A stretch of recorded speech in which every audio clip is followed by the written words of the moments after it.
Welcome to this month's edition of Focus on Health. I'm your host, Dr. Barbara Brookmeyer, and today we'll be talking about substance abuse peer recovery.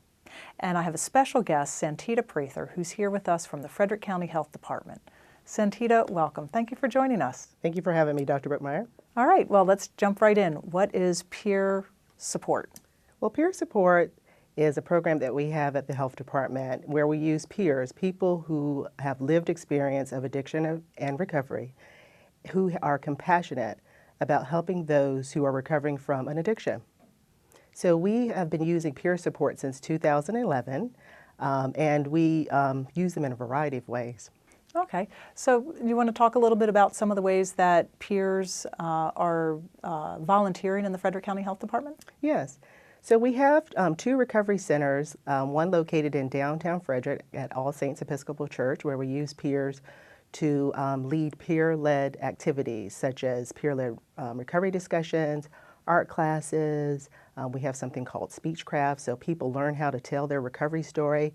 And we get input from the peers about what type, or the people who participate in the program, about what types of services they would like to see there. And then our other location is in Emmitsburg. So we recently opened that location in January, and we are starting small with peer-led recovery discussions, and we're also doing things like, we have like a wellness and we do things like talk about meditation or how to meditate and do recovery planning.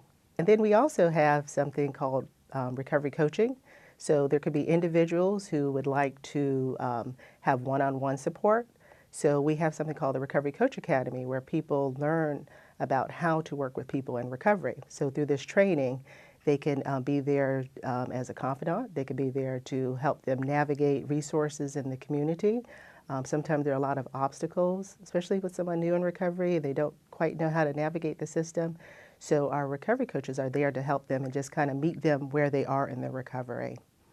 Wow, that's really exciting. So several great ways for people to volunteer and also great ways for people who are in recovery to get additional support.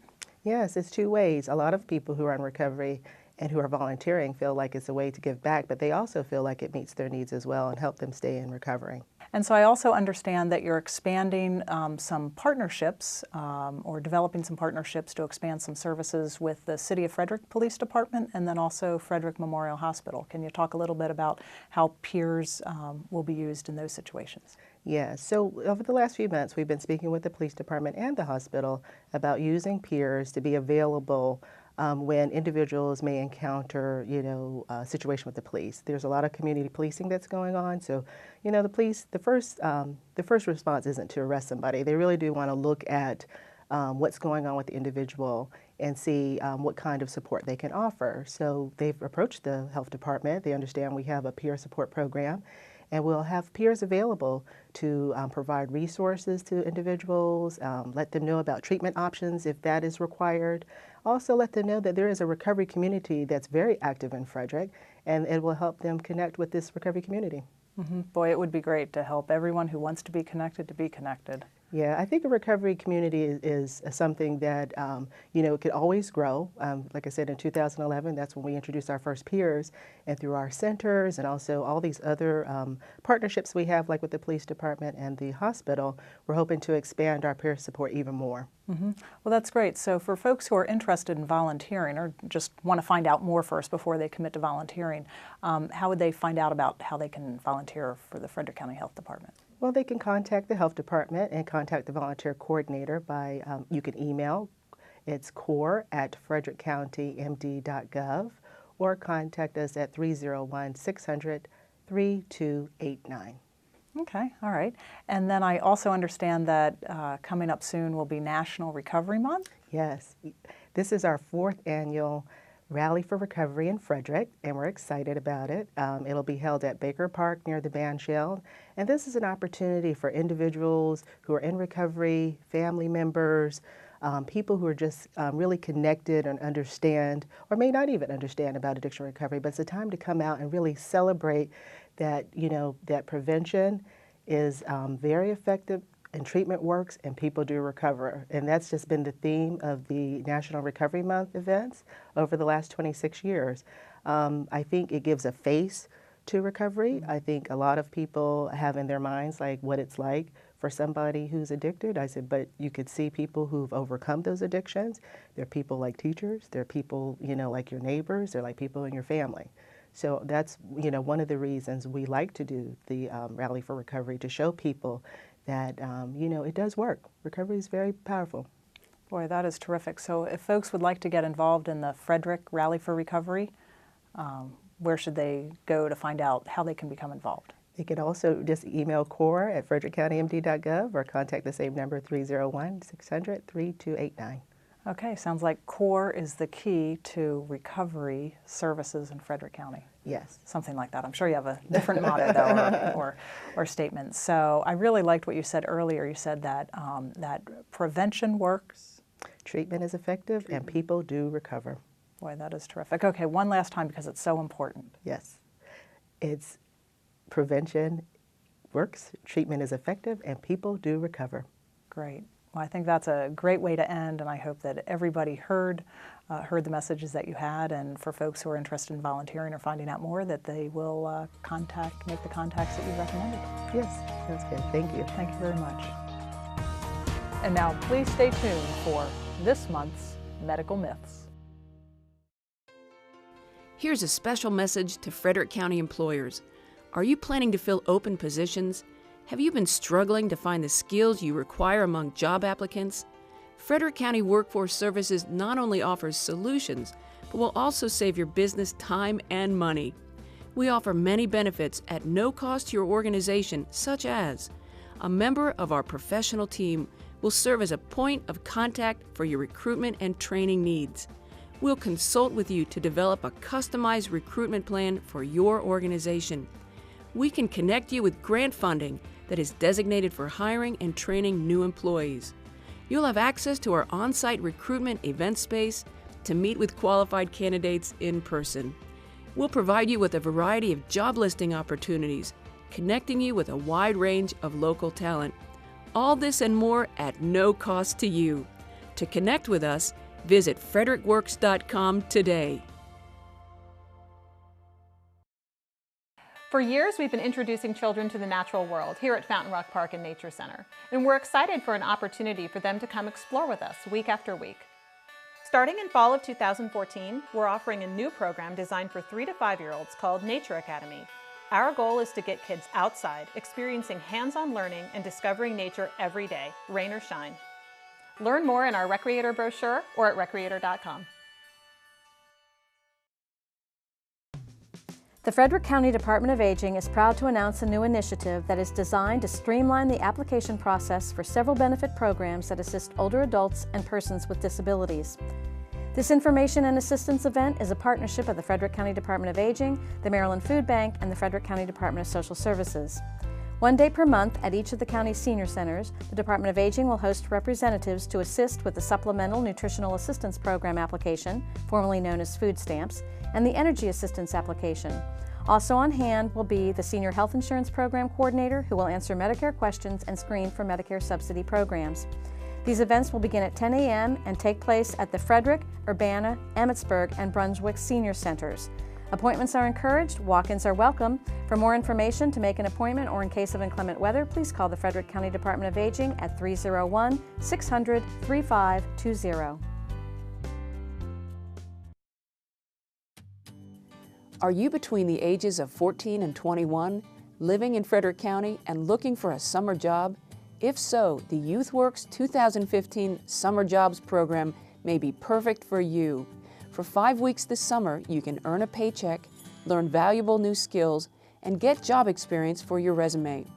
This program does have eligibility requirements, so please visit frederickworks.com/summer to find out if you qualify for this great opportunity. And employers, get some extra help this summer for those back burner projects at no cost to your organization. Helping youth to get job experience is good for business, good for the participants, and good for our community. Learn more at frederickworks.com. And now here's this month's Medical Myth. This month's Medical Myths is about concussions in youth sports. There are many myths about concussions and pressures on youth athletes to succeed that could prevent athletes from reporting their full symptoms. The first myth is that if there is a brain injury or a concussion, then there will be signs or symptoms immediately present and noticeable to coaches and parents. That is false. Symptoms of a concussion may not appear or be noticed until days or weeks after the injury. A second myth is that you only need to be concerned about a concussion or brain injury if a person gets knocked out or loses consciousness. That is also false. Concussions can occur without a loss of consciousness. A third myth is that parents only need to be concerned about the potential for a concussion injury with organized sports. That is false. Concussions can occur during neighborhood games and even from a fall at home. While wearing helmets is important to protect the head, there is no concussion-proof helmet to prevent concussions. Perhaps the most dangerous myth is that young athletes will always recognize that they are experiencing symptoms of a concussion and that they will always tell a parent or coach when they are experiencing symptoms. That is false. A young person may not recognize the signs and symptoms as being due to a concussion, and they may try to hide the fact that they are feeling not quite right. Another myth is that a concussion is no big deal. All concussions are serious. A concussion is considered a type of traumatic brain injury. The final myth for today about concussions in youth sports is that it's okay to return to play even when the athlete is still having symptoms of brain injury such as nausea, headaches, sensitivity to light or noise, confusion, and difficulty concentrating. There is an increasing amount of research indicating that there is an increased risk for long-term and permanent brain damage when a repeat concussion occurs while the brain is still healing. If you have concerns that your child may have a concussion, please keep your child out of play and seek medical attention. Remember, it's better to miss one game than the whole season. For more information, go to www.cdc.gov/concussion in youth sports. That's this month's Medical Myths. And now here's this month's Health Tip. Hello, this is Amber Nally, Health Educator with the Frederick County Health Department. This month's Health Tip is brought to you by the Communicable Disease and Prevention Program of the Community Health Services Division. During the month of April, we annually recognize National Immunization Week. In 2015, the week of April 18th through the 25th is designated as the annual observance to highlight the importance of protecting infants from vaccine-preventable diseases. This is also a time to celebrate the achievements of immunization programs and their partners in promoting healthy communities. This includes the immunization program at the Frederick County Health Department.